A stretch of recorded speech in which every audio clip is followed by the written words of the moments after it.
สบายดี FC พี่น้องทั้งหลายเนาะวันนี้ผู้ขาเองก็มีโอกาสวางแล้ววันนี้เนาะก็สิมาเว้าภาษาลาวแปลเป็นภาษาละเมียดเด้อเพราะว่าผู้ขาเองเป็นพอละเมียดเนาะสายพันธุ์ติดแท้เด้อวันนี้ก็สิมาเว้ามวนนำกันเนาะมีโอกาสวางเด้ก็หลายๆคนอาจจะบ่รู้จักเนาะภาษาละเมียดเพราะว่ามันเป็นชนเผ่าที่น้อยเนาะเป็นชนเผ่าน้อยชนเผ่าละเมียดมีแต่บกแก้วหลวงน้ำเท้าดมไส้แล้วก็แข้งอื่นก็บ่ฮู้เนาะเพราะว่ามันเฮากระจายไปเนาะเพราะว่ามีพี่น้องทางต่างประเทศแน่แล้วก็พี่น้องทางแขงเนาะแต่ก็ส่วนหลายพาราเมดมีหลายอยู่มีแต่แข้งบกแก้วเด้อแข้งบกแก้วเฮาเนาะเพราะผู้ขายเองก็มาแต่แข้งบกแก้วคือกันเนาะวันนี้ก็สิมาฝากให้พี่ๆน้องๆเฮาฮู้จักนำกันเด้อการไปการมาการดื่มการกินเนาะการหักแพงหรือว่าการลมนำกันเนาะเอามาเริ่มเลยมาเริ่มจากการกินก่อนเนาะภาษาลาวเนาะกินข้าวภาษาละเมียดแปลว่าซอมอูบภาษาลาวกินน้ำเนาะภาษาละเมียดแปลว่าแตงโอมกินเหล้าภาษาลาวเนาะภาษาละเมียดแปลว่าแตงเบดโอ้ต่างกันเนาะบางคำศัพท์ก็คล้ายคือกันน้อยนึงนะแต่บางคำศัพท์ก็คล้ายคือภาษาโกโมเด้อ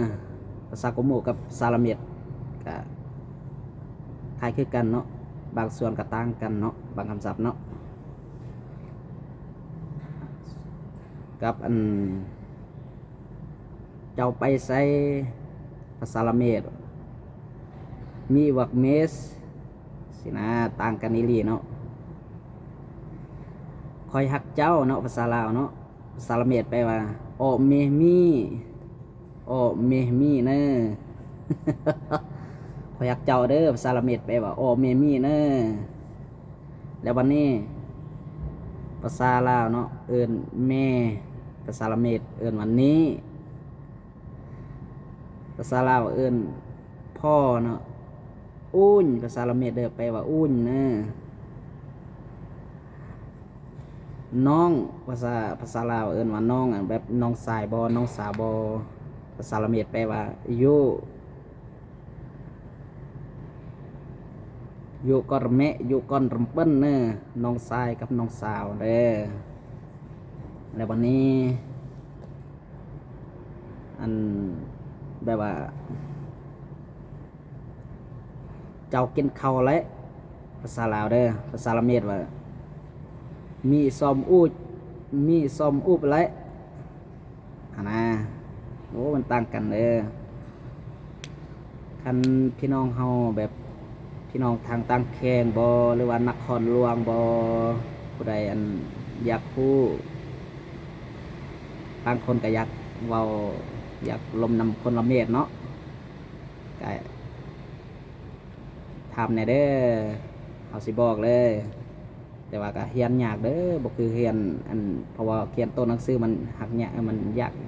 หน่อยนึงเนาะภาษาละเมียดนะแบบมัน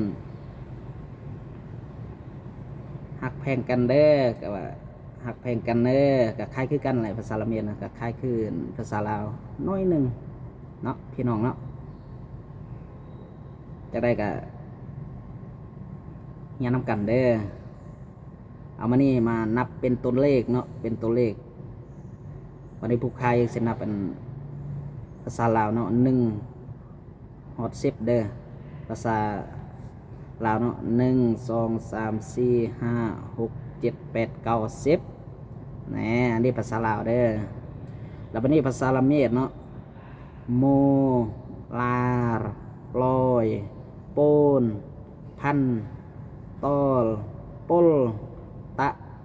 ตีมเกลวันนี้ไป11 12 ฮอด 20นี่ก็โอ้ก็ยังยากหน่อยนึงเนาะ ยันนับบ่ครบนะเอิ้นจังไดว่าหมู่ลาดหมู่ลาดหมู่ลอยหมู่โปนหมู่พันหมู่ตอลหมู่ป้นหมู่ตะหมู่ติ้มหมู่เกลประมาณนั้นแหละ โอ้มันก็ยังยากเด้อภาษาละเมียดเด้ออันนี้เด้อภาษาละเมียดเนาะเพราะว่าพวกข้าเองก็เป็นชนเผ่าละเมียดสายพันธุ์ที่แท้เด้อแต่ว่าให้เผ่าละเมียดเนาะเพราะว่ามีน้อยนะจังไดอย่าลืมกดไลค์กดแชร์กดติดตามให้ผู้บ่าวละเมียดนะเด้อมนต์แสวงหาเด้อฝากติดตามทางช่อง YouTube เด้อจะได้ขอบใจทั้งพี่น้องเฮาเนาะหมดทุกคนเด้อที่ติดตามผู้ค้ามาโดยดีเสมอเนาะให้ร่ำรวยเด้อซื้อได้ใครมาเนาะ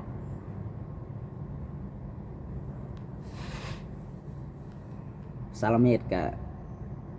มีหลายเนาะคำศัพท์เนาะเขาก็เว้าแบบบทถนัดแน่นะเอาเว้าภาษาลาวแน่แปลไปแปลมาเนาะก็มื้อหน้าก็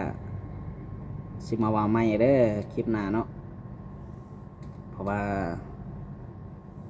บางเถื่อก็บ่ค่อยมีเวลาในนะแต่ก็ภาษาละเมียดส่วนหลายก็เว้าคล้ายคือภาษากมโมนแหละแต่ว่าต่างกันน้อยนึงต่างกันบางคำก็ต่างบางคำก็คือกันเนาะ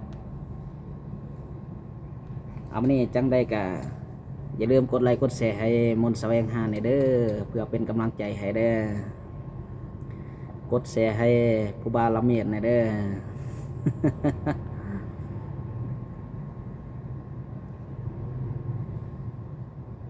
เอาวันนี้สิลองว่าเป็นภาษาท้องถิ่นเฮาเด้อสิฝากให้พี่น้องทางบ้านในนะฮู้นำกันเนาะไอ้ก้อนละเมียดเนาะก้อนละเมียดกดไปกดไลค์กดแชร์กัดออนเนี่ยนะกดติดตามออนเนี่ยนะหักแพงปึ้งเนี่ยก้อนปริยาระเมียดก้อนเบลระเมียดเนี่ยไก่เสริมสร้างวัฒนธรรมเงินเนี่ยว่าระเมียดเนี่ยเรากี่ก้อนกี่ยูแกกี่ยำเอสกิโมอันเลยส่งกี่กุเราว่าระเมียดอาจจะคนมาโกยมือสั่งเนี่ยต้องว่าเสริมสร้างวัฒนธรรมจริงเนี่ยพอระเมียดโกยโนแกบักเถื่อก้อนกี่โยแกซ่อนกี่เราละเด้กี่แกกี่เว้าภาษาอีกี่งดเย็บมาได้งดแต่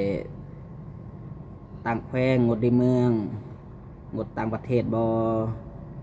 บางคนกี่อาจจะคนลาวมีได้ถึงโกยแต่ไว้ตั้งลอยเนิร์ถึงว่าละเมียดจันโนแกตั้งหักแพงปึ้งโกยเมกะโกยเราโกยสนุนน้ำปึ้งก้อนละเมียดหักแพงปึ้งพอพาละเมียดโนแต่วักวักในเมืองต่างประเทศแต่ไว้ตั้งลอยวาละเมียดบางคนวักเกี่ยวเราวาละเมียดเนาะหลังที่เราย่ำมาไปเราเมื่อกันน่ะนี่ละเมียดอาจจะโนจูดโกลโกยยำเติบโตเลยโกลโกยยำขยายต้องไว้ตั้งลอยวาภาษาละเมียดบนนั้นก้อนปริยาก้อนแปลละเมียดอดไปกดไลค์กดใจกาวแน่จังใดอย่าลืมกดไลค์กดแชร์ให้มนต์แสวงหาได้นะให้ผู้บ่าวละเมียดเด้อพี่น้องเด้อเบิ่งโอกาสหน้าเนาะมีโอกาสสิมาว้าวอีกยังมีหลายคำศัพท์เด้อยังว้าวบ่หมดเนาะรอบหน้าสิว้าวใหม่เด้อขอบใจหลายๆ